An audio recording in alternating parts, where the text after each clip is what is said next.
সাধারণত আমরা যে সকল এভিডেন্স দেই, এখন বাংলায় থাকলে তো অফকোর্স আমাদেরকে ইংলিশে ট্রান্সলেশন করে, অনুবাদ করে সেটা জমা দিতে হবে। কারণ বাংলা তো তারা আর বুঝবে না। এটা আপনার দায়িত্ব, it's your burden to submit all the evidence accordingly, এবং এইভাবেই হোম অফিস কনসিডারেশনটা করে থাকে। এবং আপনারা জানেন যে এখানে যদি আপনার কোনো স্পেসিফিক এভিডেন্স জমা দেন, এখানে ইউকের হোম অফিস অথরাইজড আপনার ট্রান্সলেটর রয়েছে, এবং তাদেরকে দিয়ে যদি আপনি একটা ডকুমেন্ট ট্রান্সলেশন করান, তাহলে কিন্তু হোম অফিস সেটাকে কনসিডার করতে বাধ্য।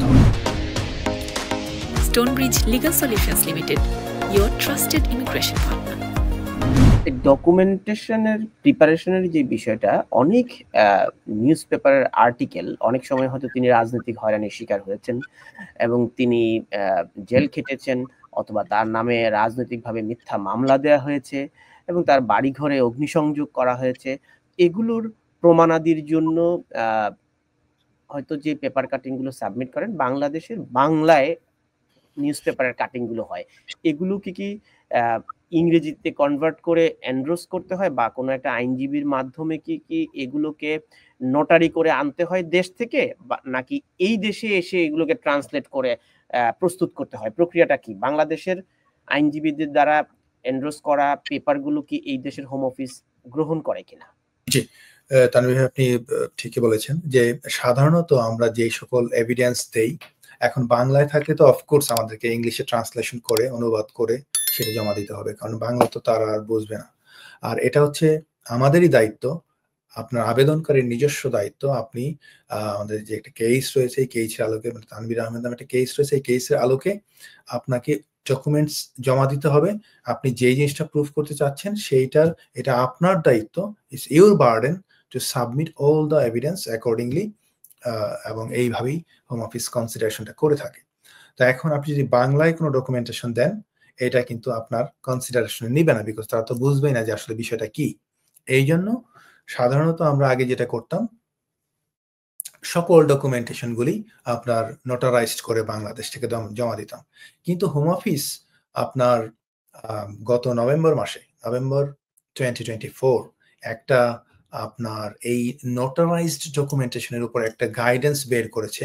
হোম অফিস বলেছে যে বাংলাদেশ থেকে সাধারণত যে সকল ডকুমেন্ট নোটারি করে দেয়া হয়, সেই ডকুমেন্টসগুলো ম্যাক্সিমামই দেখা যায় যে আপনার বোগাস ডকুমেন্ট বা ভুয়া ডকুমেন্ট, এবং এইগুলিকে তারা গুরুত্ব দিতে চায় না। তো এই বিষয়টা কিন্তু আপনাদের অত্যন্ত গুরুত্বের সাথে দেখতে হবে।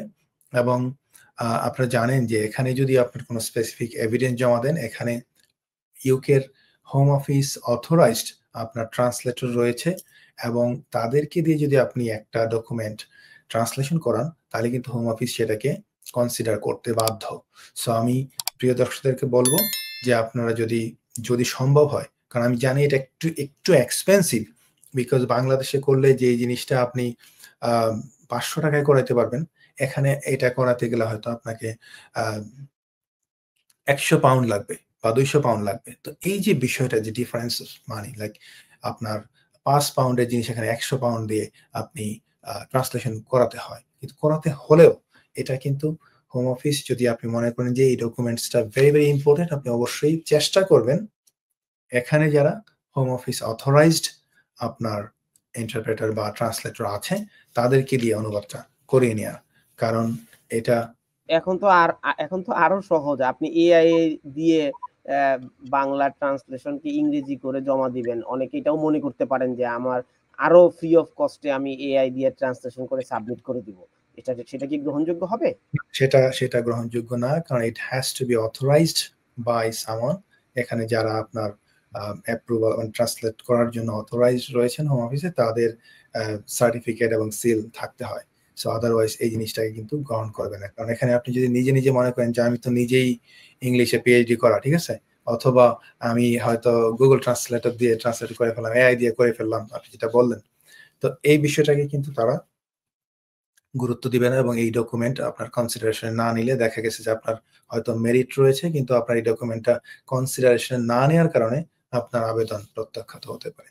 সো অবশ্যই এটা গুরুত্বের সাথে। অনেকেই এই যে প্রক্রিয়াটা, আপনি যদি এই প্রস্তুতিটার জন্য কেমন সময়ের দরকার? অনেকে হয়তো এখানে ভিজিট ভিসা এসেছেন, তিনি হয়তো চিন্তা করছেন তিনি অ্যাসাইলাম এর জন্য আবেদন করবেন।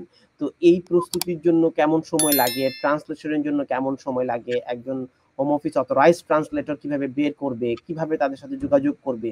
এই প্রস্তুতির জন্য কেমন সময় দরকার? এই লম্বা সময়ের জন্য তার আবেদন প্রক্রিয়া বিলম্বিত হয়ে যাচ্ছে কিনা, এটাও যদি আপনি একটু বলেন। না, অবভিয়াসলি কোনো আবেদনকারী যখন চিন্তা করবে যে আমার এই ডকুমেন্টগুলো আপনার বাংলায় রয়েছে বা অন্য কোনো ভাষায় রয়েছে, সেটাকে ট্রান্সলেট করতে হবে, তাকে কিন্তু আগে থেকেই প্রিপারেশনটা নিতে হবে। কারণ সাধারণত ইন্টারভিউর প্রথম যে স্ক্রিনিং ইন্টারভিউর আপনার কয়েক মাসের মধ্যেই কিন্তু আপনার এই সাবস্ট্যান্টিভ ইন্টারভিউটা হতে পারে। সো ওনার কাছে যদি এরকম কোনো ডকুমেন্টেশন থেকে থাকে, উনি অবশ্যই আপনার যে সলিসিটর রয়েছে বা আইনজীবী রয়েছে, আপনি তাদের সাথে যোগাযোগ করে আপনি তাদেরকে সবকিছু যত দ্রুত সম্ভব তাদেরকে দিয়ে দিবেন, সো দ্যাট তারা অথরাইজড কাউকে দিয়ে এখানে আপনার ইন্টারপ্রেট করে নিতে পারে বা ট্রান্সলেশন করে নিতে পারে। সো আপনি ডকুমেন্ট যা জমা দিবেন আগে থেকেই আপনার আইনজীবীকে সবকিছু প্রথম থেকেই দিয়ে দিবেন। আদারওয়াইজ দেখা যাবে যে আপনার ইন্টারভিউ চলে আসছে, আপনি হয়তো কিছুই প্রিপারেশন নেন নাই, কিছুই করেন নাই। তাহলে কিন্তু আপনার এই বিলম্বের কারণে বা ডকুমেন্ট না দেওয়ার কারণে কিন্তু আপনার একটা প্রত্যাখ্যাত হতে পারে আপনার আবেদন। সো এটা রিয়েলি ইম্পর্টেন্ট।